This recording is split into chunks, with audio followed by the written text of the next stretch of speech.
আসসালামু আলাইকুম রহমতুল্লাহি ওবরাকাতুহ।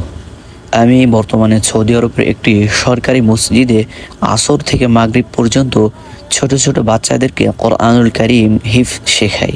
আজও যথারীতি ক্লাস শেষ করে বাচ্চাদের ছুটি দিলাম। তখন মাগরিবের আজান হতে প্রায় আধা ঘন্টা বাকি, তাই আমি একটু হাঁটার জন্য মসজিদের বাহিরে বের হলাম। হাঁটতে হাঁটতে দেখি আমার কিছু ছাত্র সাইকেল নিয়ে খেলছে। তারা আমাকে দেখে খুশি হয়ে ডাক দিলেন, ইয়া শেখ, ইয়া শেখ, তাল হেনা, তাল হেনা। আমি এগিয়ে গেলাম, তাদের সঙ্গে মুসাফা করলাম, গল্প করলাম। আমি মজা করে বললাম, চলো দেখি তো কেমন সাইকেল চালাতে পারো। সৌদি আরবের একটা মজার দিক হলো এখানকার প্রায় প্রতিটি শিশু ছোটবেলা থেকেই সাইকেল চালানোতে ভীষণ আগ্রহী। তাদের দুষ্টামের অর্ধেকটাই সাইকেলকে ঘিরে। কখনো প্রতিযোগিতা করে, কখনো আবার বড় বড় গাড়ির সাথে পাল্লা দিয়ে চালায়, এমনকি বড় বড় গাড়ি ধরে বসে মিস্টার বিনের মতো। এই সুন্দর পরিবেশে বাচ্চাদের নিষ্পাপ হাসি আর খেলাধুলা দেখে আমার মনটা ভরে গেল। আল্লাহ আমাদের সবাইকে বাচ্চাদের প্রতি দয়া, ভালোবাসা আর সুন্দর পরিবেশে বড় করার তৌফিক দান করুন।